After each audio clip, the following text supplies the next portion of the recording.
This podcast is recommended for mature audiences.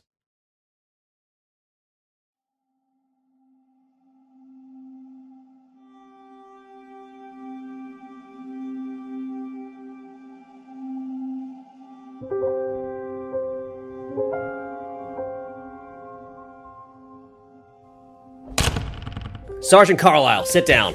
Great work in Berlin. Well, thank you very much, sir. Let's be honest. You look a little stressed, Stuart. I'm thinking a holiday is in order. Have you heard of the Kerguelen Islands? You'd think if you pointed and you landed on this island, you just point again and pick Paris or, Sure, yeah, I guess. If someone were to be with someone for, say, 2-3 years, do you think that this ring would be enough to impress them?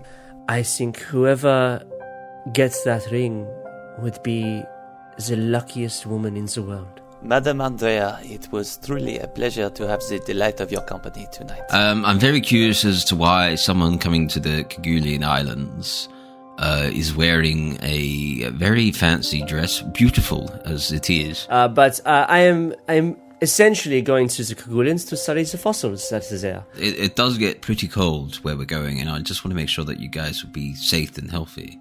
It doesn't look like you brought enough clothing. And please don't think anything of it, but does anyone here speak German?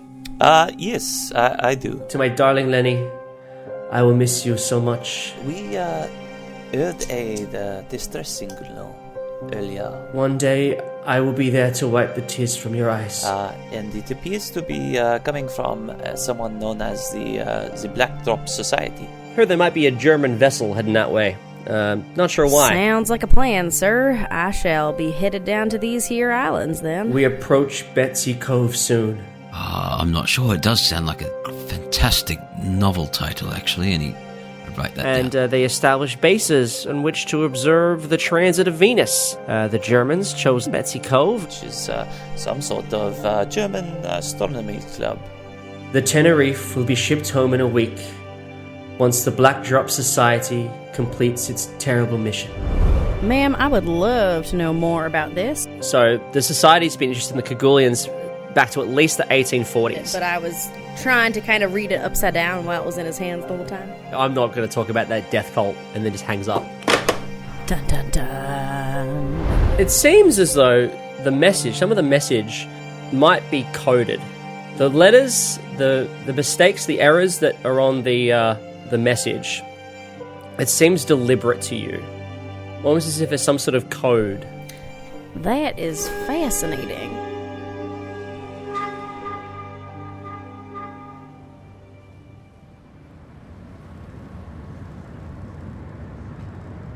Could I perhaps learn some more about this here code, or do I maybe know something about interpreting it? Probably not. You'd probably need like a cryptography roll or something. But I guess what you can glean from that is, if they're talking about a small fishing vessel, for them to be using a military code is very odd. I agree, that is quite odd. I wouldn't expect a little fishing vessel to this to be perhaps more than meets the eye. Yes. And maybe you tell this to them. Maybe do you let Dr. Rick and Edgar know this? I will ask Mr. Heinrich, Dr. Heinrich and Mr. Edgar if they how they're thinking about this here fishing vessel. What do you two have you seen many fishing vessels in your time? Does this look like a typical fishing vessel to you? I don't really want them to know that I know that something is amiss here, because that would give away too much about my background. But I do want to see if they may perhaps agree with me that this is maybe not just your average run-of-the-mill, or should I say run-of-the-sea fishing vessel. Well, we didn't actually see the vessel, did we? No, I haven't seen it, no. But the radio operator can tell you that the Tenerife is a small fishing vessel, probably because they have the shipping logs. All the ships are logged, so... I will admit I know very little about fishing vessels, but we did not see it. And that Mr. Edgar does know that the Black Drop operates. They have some sort of base of operations to see the drop of Jupiter. Venus. Venus. Of Venus? Yes. Here on the island. Sorry, I was thinking of a song that I heard some time ago. Song. The song that most definitely existed. Definitely did not exist in 1934. Yes, it's some sort of folk songs that I heard on the way here. Sounds like it'll be a great hit one day. Hopefully, if they if they change the lyrics a little bit. I feel like there should be more than one drop in that song. But no, I suspect nothing. Very, very well. I was just thinking, I mean, we all came here to the island for our various reasons. Some of us have been more forthcoming than others. But should we assist with this distress signal at all? What is it not our business, perhaps? Well, if help is needed, as an American, it is in my culture to always offer help. Definitely help. That is what I do. What about you, Dr. Heinrich? Well, I do have a job on the island, and while I am more than happy to help if there are any injured people on board, the Austral will be coming back to the island as soon as they have seen this distress signal, and I am sure I will be happy to look aboard any injured patrons once they return. I mean, yes, I did come to the island to look for a story, but so far the story seems to be out into the sea. Keeper, where do you want us to go? Well, I'll just say that at this point, if you don't want to do anything else, we'll just say the ship will land at Port Corvo, and you guys can hop onto the Kerguelen Islands for the first time. Alright, that sounds like what the keeper wants us to do, so let's do that. I mean, that's unless if there's anything else you want to do on this ship. I think you've done everything. Yeah. I mean, the alternative is that we stay on the ship while they answer the distress signal, no? And then Alex has to write an entire new scenario. Yes. No, the captain will get you off the ship. He'll be like, no, I'm sorry. Unless you got a ticket to get to Reunion, this is your stop, and he'll kick you off.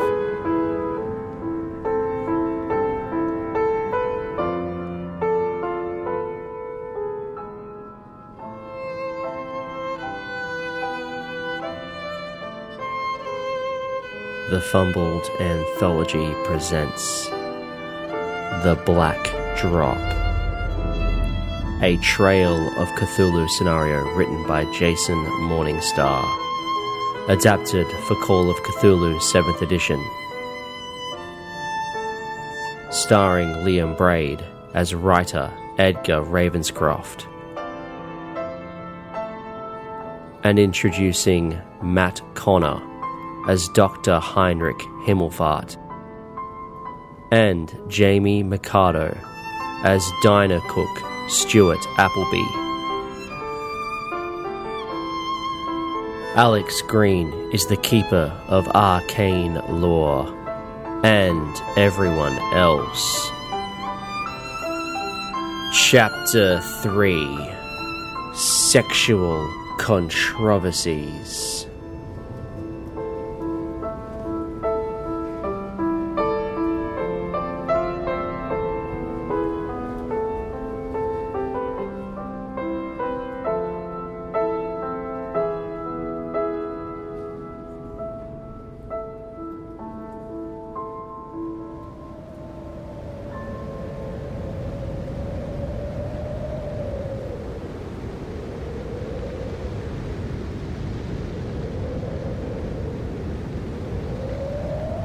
So, you arrive in Port Corvo.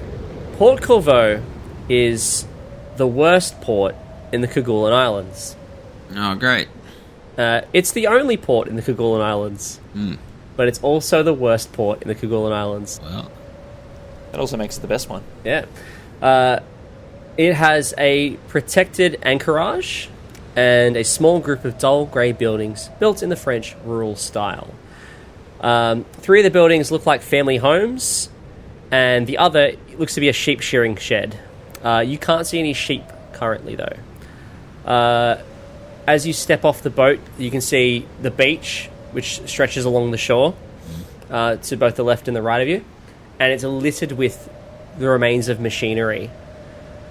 Anyone who's explored, anyone who's passed an education role to learn about the island's history, you probably know it's likely from the seal oil industry. Your first impressions of Port Corvo are probably bleak and oppressive. Give me a group luck roll. So who's got the lowest luck? Give me a luck roll. I got 45. What luck has everyone else got? 46. You started with 46? No, I've got 46 now. I've got 80. So it's Edgar. Edgar, give me a luck roll. Alright. Let's do it. So this is just to determine the weather, so don't get too excited. Oh. Okay. Yeah. Success. Hard success. It's raining, and it's very windy. That's what we get for a hard success? Fantastic. yeah. That's it. There's a bit of rain. So was that a hard success, was it? Yes. Oh, sorry, it's not raining. It's actually not a bad day. It's just really windy. Okay. Really, really windy. So the sky's actually quite vibrant. It's a vibrant blue. You can see directly in front of you there's snowy hills and this glacier-covered mountain, this large mountain. Again, if you've done any research on the island, if you passed your intelligence roll in the library, or your education roll in the library, you know that's Mount Ross, which is the largest island in the Kerguelens. The largest mountain in the Kerguelens. And that's just to the south and the west of the port. So yeah, it's really isolated in the middle of nowhere. So you step off the boat. I've got my notebook out. Yes. It's very bleak. Oh, Edgar's loving it. The wind howled relentlessly across the desolate expanse of the island. All right. So you see back on the boat, you can see that the burly crew are pulling off boxes of food, boxes of supplies, and also you can see the Delarues are unloading their cargo. She's still wearing a not appropriate outfit. No, she's got it like proper like hiking gear on, and she's got she's got a pretty thick coat. Okay. So she's dressed for it. But yeah, so they're unloading all these boxes, and there's like loads of boxes, like I would say like 20 boxes of these big wooden crates, and they're being pulled off. And they've got some packs, there's some hiking packs, and you can see Edgar walks up to you, Edgar, and says, "It has been a pleasure to spend the last week with you." And he goes to shake your hand. Do you accept? Sure, yes. Then he shakes your hand. He says, "I will. I'm sure we will see you again." Well, yes, we'll see each other again on the return journey, will we not? Oh, yes, of course. Yes, of course. Why did you make it sound like you wouldn't? Oh, no, we will. We will. Give me a psychology roll. Well, no, but that's rubbish. That's not what you said at all. It's almost... I'm going to spend 4 luck. Mm-hmm. Success. All right. Yeah. Now, he sort of stops himself and he says, sorry. Yes, what I meant to say was I will see you on the return journey, I am sure. Yes. He definitely a bit of a Freudian slip there, I'd say. And he bids adieu to the doctor and to Stuart, and him and Andrea head off and hiking away from Corcovo up into the mountains. And with that, you can give me one last education roll, and I'll give you a bonus die because you passed your psychology to see if you pick up one more thing. Hard success. Perfect. So, as they are walking off, a couple of things you notice. They left a lot of their supplies behind as they walked off. There's still, a good 17 crates there. And they're just sort of, they've pretty much pulled some stuff out of the crates and they've packed it in their bags and they've head off. And is there like a road that they've head off, or just... Yeah, it's like a path. There's like a path. Up into the hills or something? Up into the hills, yeah. And with your hard success in the education role, you remember that, speaking to Edgar, you spent the whole week with him, and he was talking about how he was going to go searching for fossils. He didn't bring any fossil digging equipment with him. No, he just took his clothes. He's just got a pack, he's got some food, and they're just going to walk off. Because Dr. Heinrich's the only one that seems to be here on actual business, I'll move up to him. Be like, Rick, Rick. Edgar. No, I know I've been sprouting suspicions at you all week, but I don't know what the Delarues are here for. He says he was here for fossils, but he didn't bring any fossil excavation equipment. Your new girlfriend of yours is... While she's wearing some appropriate clothing today, I don't think a flowing red dress is suited for this climate. And then when he told me, I'm sure we'll see you again, he seemed to imply that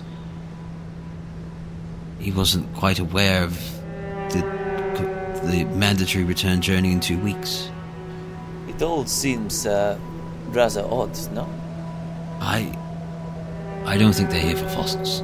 No, I have a sneaking suspicion that perhaps they are swingers. And that they are... With swingers... With who?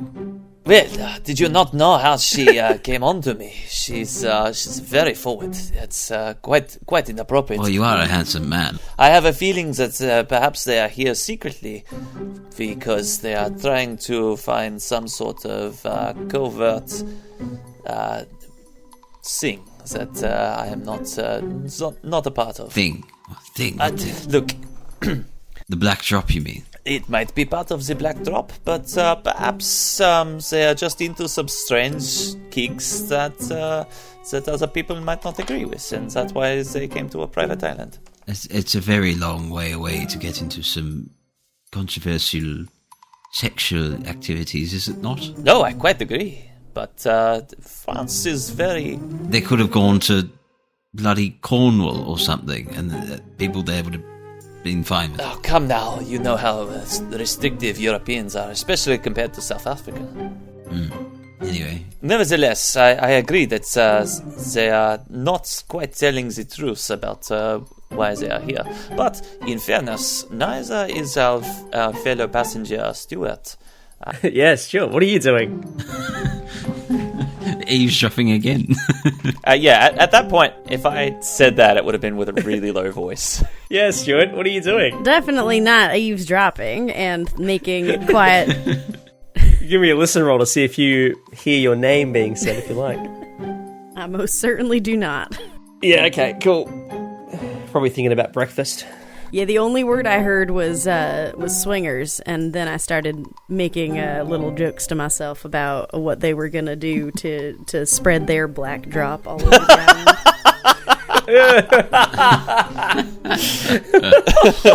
Ew, black. Yuck. We don't really want to know. That's why they had to go so far away. That's an infection. That's what that is. So, Dr. Rick, remind me again. What is it that you think this island is being shut down for? What is the problem? What are you here investigating? My business is merely to ensure that there are no foreign viruses that may be transferred to the mainland. I have not been told much beyond that. But it does. What do you... foreign biases? Viruses, yes. Viruses. Oh, viruses. Excuse my French accent. It's very hard for English speakers to understand sometimes. Okay, so you're just making sure, like a quarantine sort of thing. Effectively. Right. Yes. I've been given a number of prescriptions to give in the case of malaria or... Right. And how many people are supposedly coming back with us on the return trip? That is a good question, Kiba. I can give you the answer to that, because as you step onto the boat, onto the harbour, as you're probably talking to each other, you can see a group of 4 women and a baby. And yeah, they look fairly tired, very rough around the edges. Women. One of them is probably in her 40s, maybe early 50s. You see another woman who's probably only 17. You see a third woman, probably again in her 40s or 50s. And then you probably see a woman in her 30s, and she's really haggard. And then you see, and the haggard woman's holding a baby, probably not even a year old. Is it a haggard baby? No, the baby looks fine. Oh, good. Maybe a bit dirty, but like it looks healthy Oh, good. based on your very quick like medical examination. I'm just literally looking at it from the other side of the harbour. Yeah. The baby looks healthy. Good. All right. Yeah. So what's the supposed population of the isle? You'll have to ask them. You don't know. But I'm sure they told the doctor. Oh yeah. So Dr. Heinrich. Yes. Yeah. You.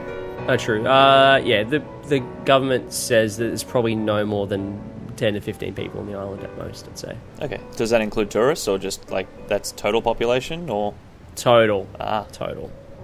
Yeah, it's a very, very small colony. Right. All right. Well, I'll go down and say hello to the women. Yeah. So you walk down, and you see the foreman. They're sort of standing there, waiting to welcome you in. The first woman I mentioned, she's in her 40s or 50s. She's like this.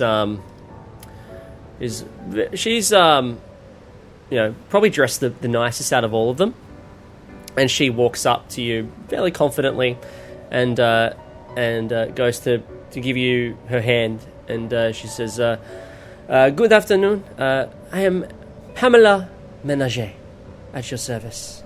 Pamela, I am Dr. Himmelfaht. It is a pleasure. She probably looks concerned at when you mention your last name. He said, "Are you not French? You sound French." Oh, I am French, but my family is German, and my father was very insistent I keep the name. Of course, yes. Very well. Yes, so Pamela Ménager, and welcome to Port Covo. It is not much, but it is home for us, at least for now. But yes, it's a very, very sad occasion. Yes, we definitely we will miss this place. We will. Allow me to introduce the others. But of course. And this is my daughter Leona, and Leona gives you a polite curtsy. She's like, "Bonjour." Bonjour. And when you get closer, you can see that she's quite beautiful, even though she's quite young. And then Pamela gestures to the older woman. This is Claudette. Claudette Petit. She is another family on this island, and she sort of says, "Bonjour." She seems very friendly. So she's "Bonjour, Claudette. How are you? Is it doctor?" Doctor. Oui. Yes. I hope your trip was uneventful and relaxing for you, sir. Largely. Unfortunately, I cannot speak for much on the food. I hope that the island provides a little bit more in the traditional French style. Of course. And Pamela probably steps in and says, Claudette, she makes the most amazing fresh-baked bread. And I'm sure she'll be of great assistance to you. And this is Adele. And Adele Galadec. She the one in 30s? Yeah, she doesn't offer you a hand. She's sort of like...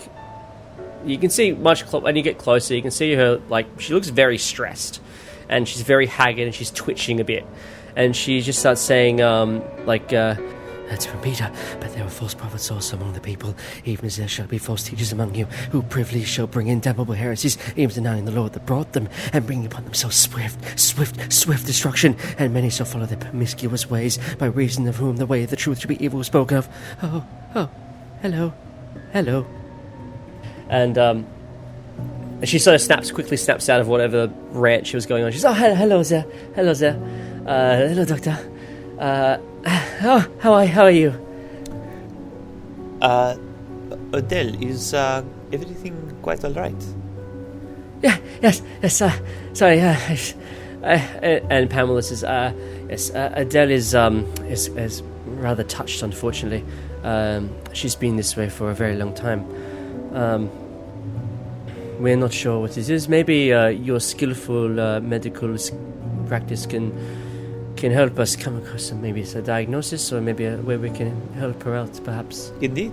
I believe once I see everyone on the island, I will conduct an assessment based on the importance of certain conditions.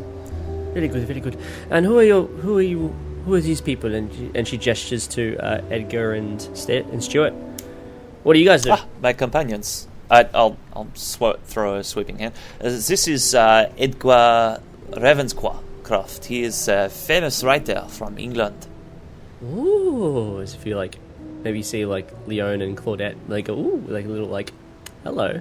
Pamela seems very unimpressed. And Stuart Appleby, I believe, is an American tourist who is here to see the island before it for some reason it can no longer be visited. Is that right, Stuart? Oh, so exotic.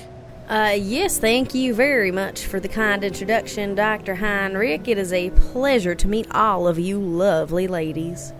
Claudette and Leonie, they giggle to themselves. Again, Pamela seems very unimpressed. You can tell she's putting on this front. She's trying to be, very proper and prim. She says, very well. Welcome to Port Covo. We are happy to host all of you. We can, we have spare beds that we can provide for you. There's also the wool shed if you want to stay there, if you want a bit of privacy, but it is not very good in there.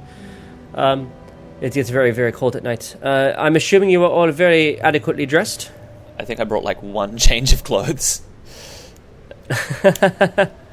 for 2 weeks. Yeah, I wasn't given too much. I probably got a trench coat. I think I would have put on as soon as it came on, and depending on how cold it is, I'd have a pair of gloves. Yeah.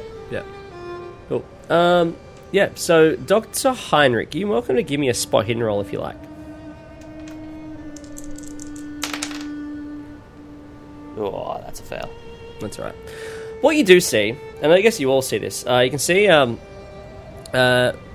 has got, she's got this very ornate crystal pendant that she's wearing, and it definitely it definitely sticks out, and it's definitely it's a stark contrast to what she's wearing normally, which is very much this haggard farmer wife sort of get up.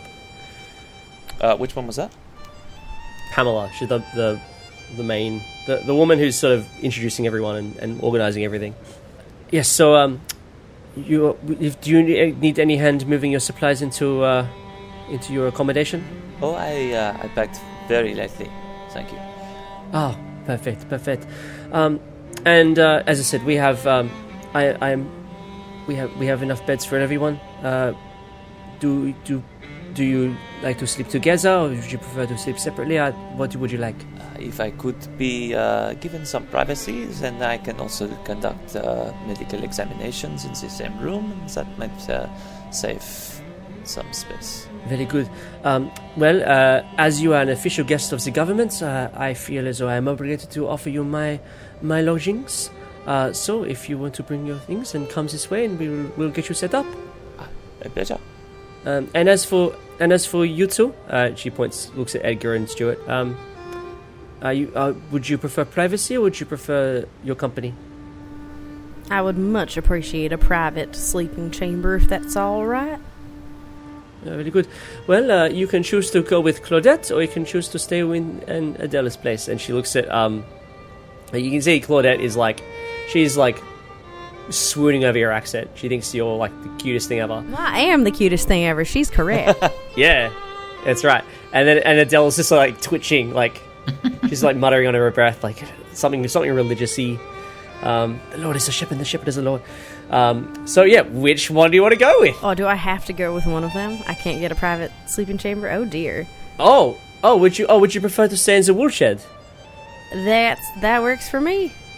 Okay, yeah, we can do that. And Edgar, yourself? Either one. I'm not too fussed. I'm eager to get to know all of you and learn about your life here on the island. So yeah, I'm happy to stay anyway. Yeah, so Claudette will be like, I'm more than happy to take you. Please, Edgar, come with me. Is she the weird one or the not weird? Nah, she's the not weird one. She's the nice one. Okay, good. But yeah, you probably don't want to be with Adele. Her baby is the baby cries a lot. It's not very good for sleeping. And for 2 weeks, you do not want to be dealing with that.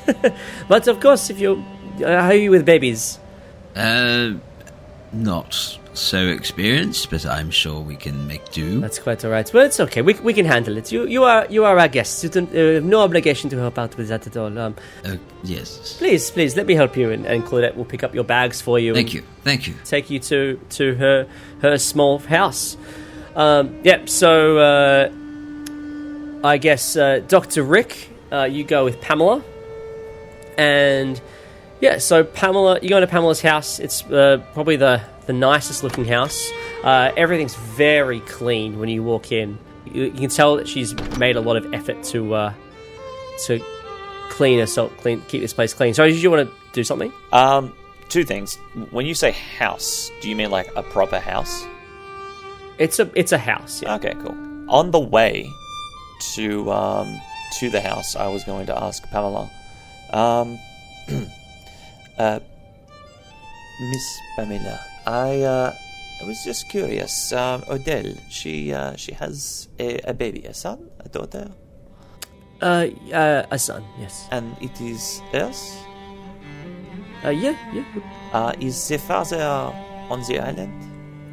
Oh, yes. All our husbands are out herding the sheep at the moment. They'll be back tomorrow.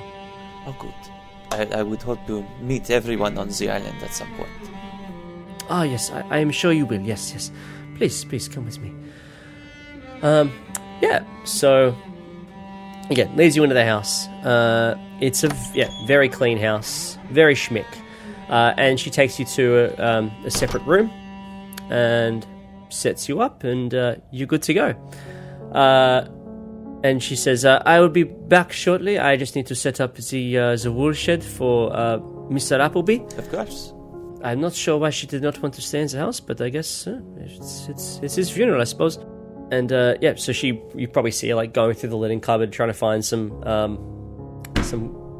warm blankets for Stuart, and then you see her rush out. Stuart, you are going to the wool shed. Yes, sir. Yeah. So, but yeah, it's literally a shearing shed. It's just an empty shed with hay strewn on the bottom. It smells like sheep poo. Like it's not very pleasant at all. And you can see, we see rusty chains and they're being draped over dilapidated pens. You can see, various husbandry tools hanging from pegs. So yeah, it's pretty gross. I'm gonna need a Constitution roll to see if you can put up with the smell.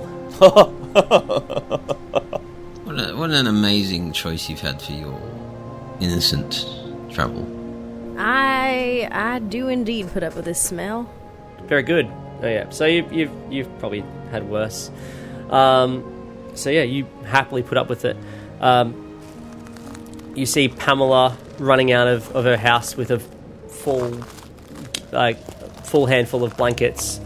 She can barely see over the top of it. She's sort of running towards the wool shed, and she passes to you and says, "You're definitely going to need this. It's going to be very cold for you." Well, thank you kindly, Miss Pamela. Very good. We will be hosting a dinner in a few hours for all of our guests. You're more than welcome to join me if you'd like. I would absolutely love that. Thank you for the invitation. You are very welcome.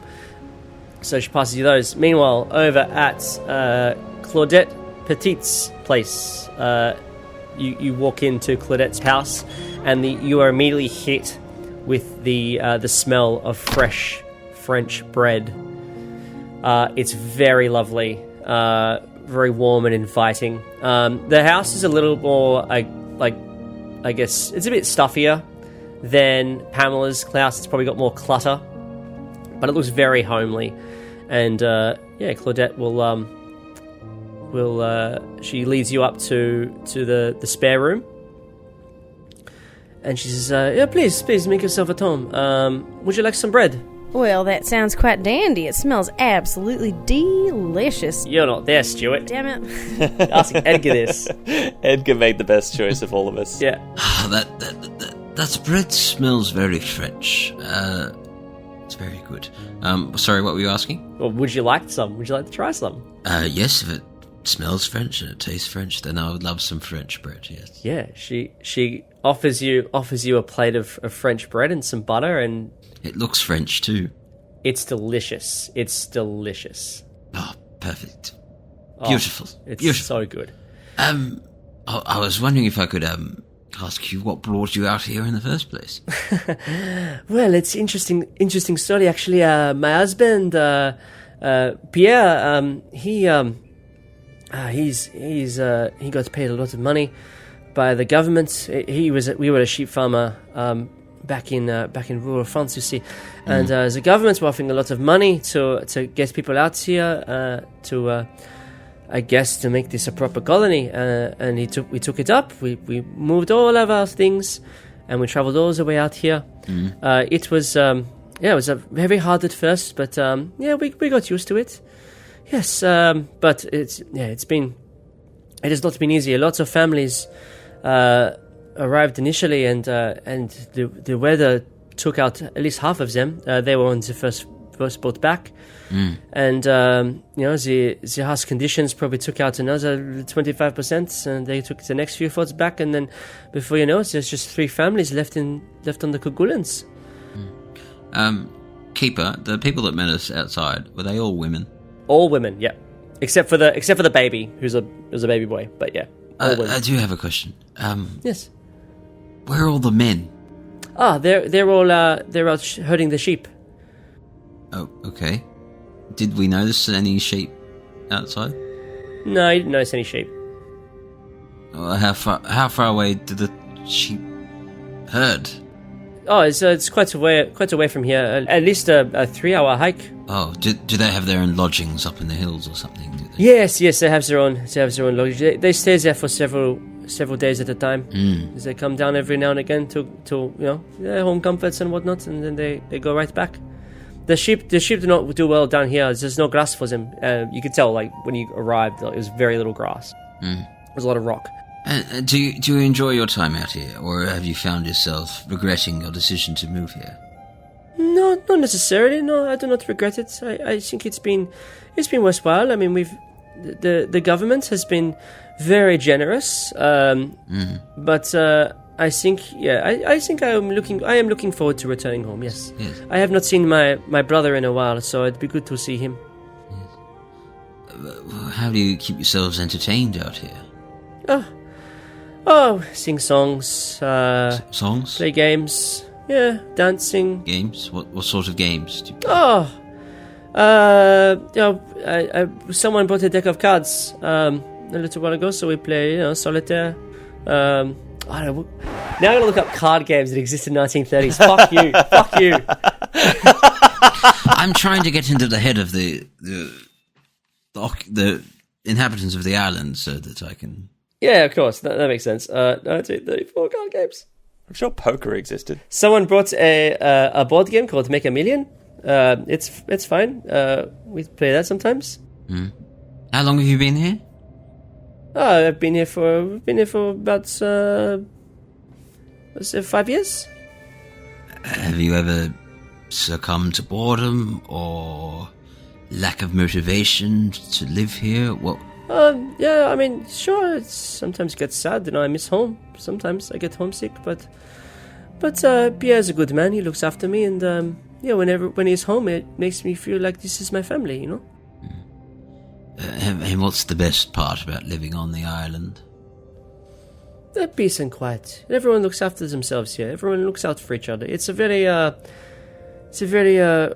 warm and welcoming place. Yes. And we do get your traveller that comes here and there, and we hear stories about their travels and what they do, and it's quite nice, you know. Have you heard of this astronomy society that likes to come here often? The Black Drop. Oh, I can't say I've heard of them. No. They've never been here? No, not while I've been here. No. Okay. What about you may have saw them heading up into the hills, the Delarue couple. They say they've been here a few times. Yes, they were here. They were here about a few years ago. They were very lovely people. Yes, Edgar, he's a geologist. He studies the conifers, I think it was, in the lava or something. I don't know. I'm just a housewife. I don't know anything about that stuff. Do they have their own lodgings up in the hills or something? Because they just left. Yeah, I think the last times they were here, they stayed here for a few days, and then they went. I think they had a tent and they were camping out there for quite a long time. But yes, they came back and it was fine. Have you ever gone on a hike with them or anything? Oh, not with them, no. But we travel around every now and again. I feel like the need to go exploring. We have a tent out the back, up in the attic. We have a tent up in the attic, so we can. Sometimes I like to hang out with my husband in the sheep farm. It's no place for a lady, but don't tell the others that's a scandal. Well, that's what I do want to know. What's the hot gossip on the island? Hot gossip. Yes. Oh well, I mean, Adela's baby is it's been all the rage. He's very cute, young Jacques. He's such a beautiful boy. And any tension over leadership on the island? Any? Oh. No. Pamela likes to think she runs the place, and we let her. She's a good woman. She keeps things in order. So she definitely runs the. We all chip in, and we basically runs the harbour. We runs the port while the men are off shepherding, and Pamela runs us. Yes, your other friend out there seemed a bit on edge. I would say something about God. Oh, yes, Adele. She's very touched. Yes, very touched. Is she okay? Oh, she'll be okay. What's wrong? Honestly, I don't like the way that very eccentric woman, you know? She's, I don't know. I have problems with her. She tends to get very fiery about religious things, and I don't really care for that, you know? Fiery, you say? You heard her in the harbour. She just keeps talking in tongues all the time. I think she's a bit silly, you know. I think it's an act, personally, but... Is there anyone else on the island that agrees with her stance? I mean, look, it's not... I wouldn't say there's anything that necessarily agrees with her. I think that she just... we all put up with each other. I mean, I don't wish any ill will towards her. I just don't approve. I see. Well, meanwhile, we'll go back to Dr. Heinrich. You are...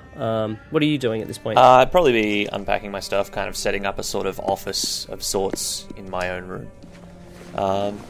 What time is it? It's like 3 o'clock, which is going to get dark because we are in the subarctic. We're in the Arctic zone, so it gets darker very early. So you probably don't have a lot of light to work with. So yeah, you're setting up your office. What is Stuart doing? I am just settling into my little cow chamber, and sheep chamber. Sheep chamber. I know the difference between a sheep. They don't have sheeps in Georgia. They're all cows to me. I'm just making my bed and actually setting up some of my gear to create a little station. I've hidden it behind some hay bales just to make sure that no one who maybe accidentally comes in here will see what's going on. And I'm just trying to get settled, get my bearings, see... What is going on, Stuart? What is going on? Oh, don't worry about me, Edgar. You you and your books and your Englishness can just just focus on your reading for now. It's not pertinent to you. I'd say, Stuart, from where you're sitting, you can tell the Ménager house, which is the one where Dr. Heinrich went into. They have a small workshop attached to the back, which is not, none of the other houses have this workshop. So just mention that real quick in case you want to do some snooping. Well, fancy that there. I would love to do some snooping over there. Sure, okay. So yeah, we'll do that. Heinrich, you probably maybe you see it. You can give me a spot hidden to see if you noticed the workshop initially. You probably went through the front. All right. Yeah. Once I'm done setting up, though, if nobody's around the house, I might do a bit of an inquiry just to see what kind of house they've got going on, if anything suspicious is around. You can do that. That is a success. Yeah, for spot hidden. Okay, yeah. So yeah, you also as you hush in, you probably see like maybe a bit of an extension of the house that the other houses don't have. Looks to be some sort of workshop. Yeah, all right. Yeah, so you probably noticed that. But if you want to go there, you probably see Stuart going there as well. I will head there. Yes. So yeah, Stuart, you're heading out to the workshop. Are you being quiet at all? Are you trying to not be seen, or you don't really care? I am trying to not be seen. I would prefer that no one noticed that I'm taking a look around here. Yeah. All right, give me a stealth roll then. Alrighty. I am certainly seeing that as a 99. Oh dear. All right. So you walk into the workshop. So it's just across you're about 20 meters away. It's mostly open space. So yeah, you walk over to the workshop, and inside the workshop, you can see. You first thing that hits you is this repellent fishy odor,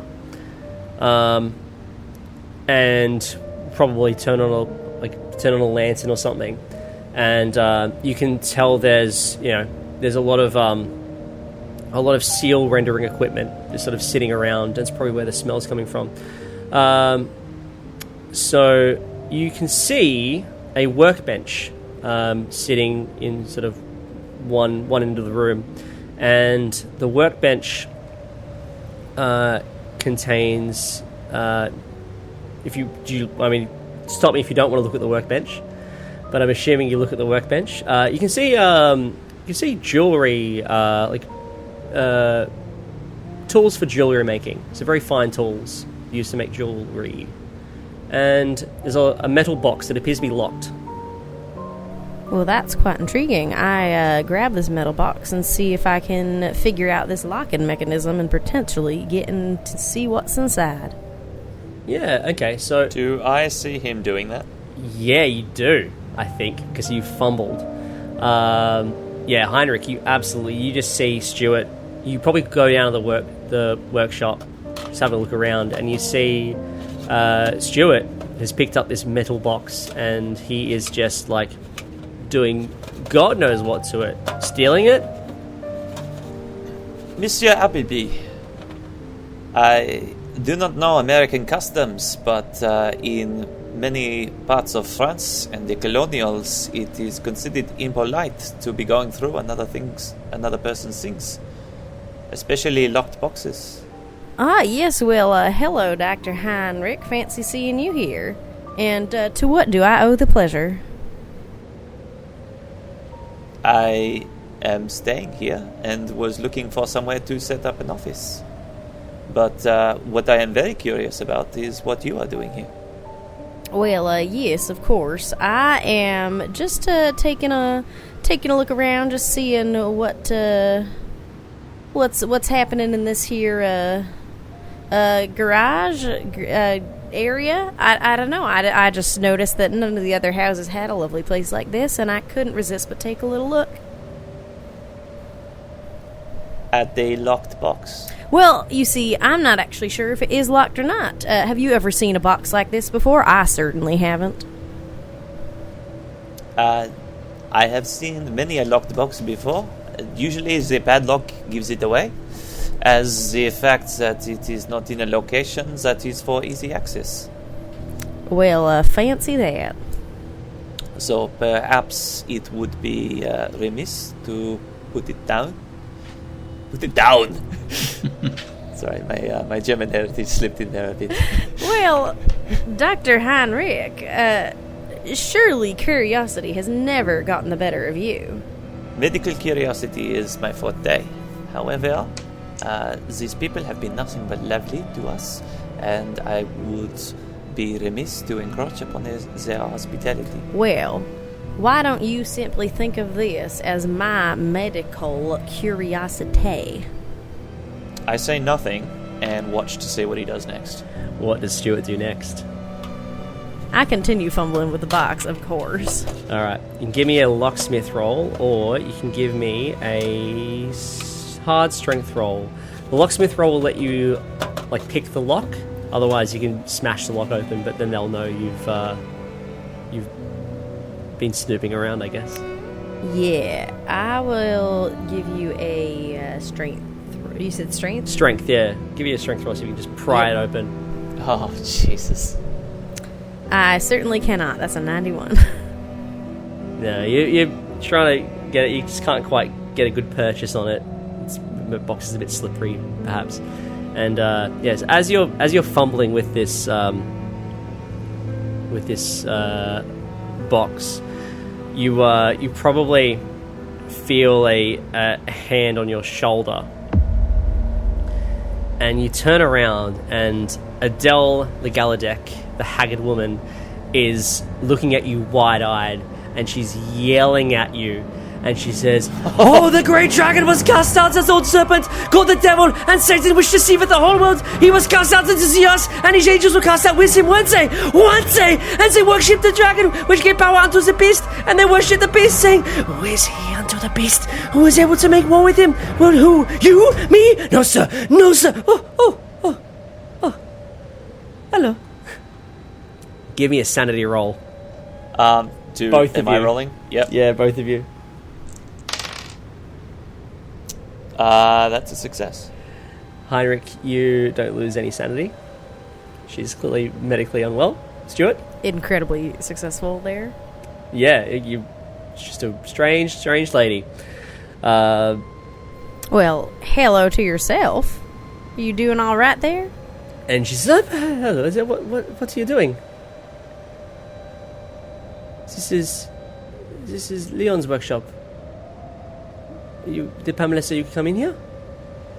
Oh, hello, Miss Adele. I just wanted to take a look at this lovely, lovely workshop. I've never seen anything like it in all my days.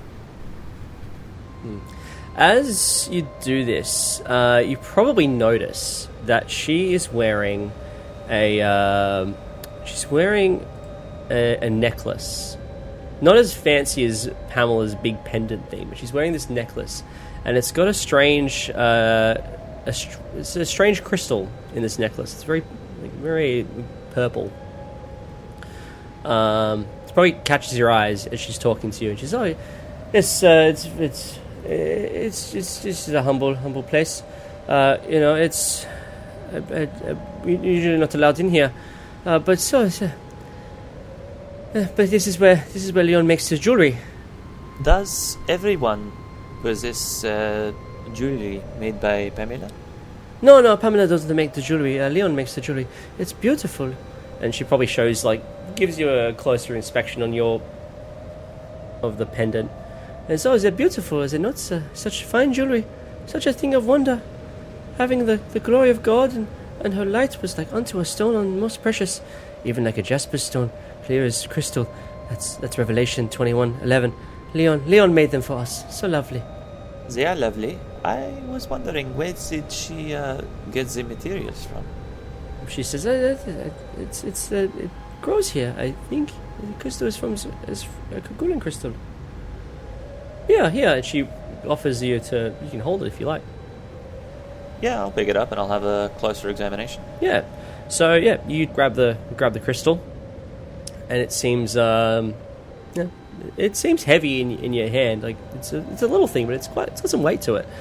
And so you're holding this crystal, and you blink for a moment, and then you just see darkness, pure darkness.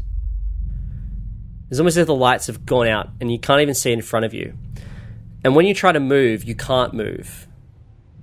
It's like you are being suffocated.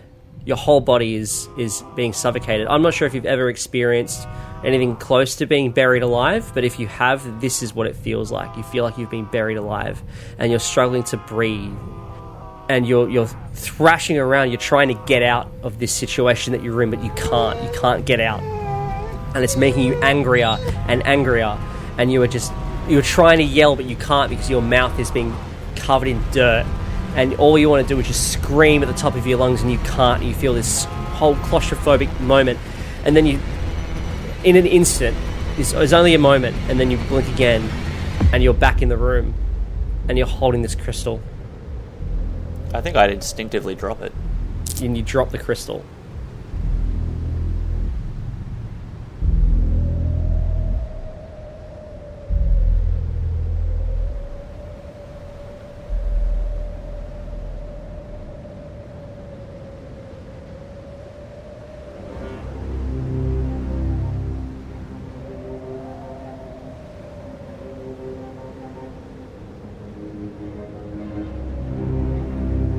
You have been listening to the Fumbled Anthology. If you enjoyed this production, new episodes are released every Sunday, and you can find more creepy tales by visiting fumbledanthology.com or check us out on the social media of your choice. Thank you for listening. See you next week.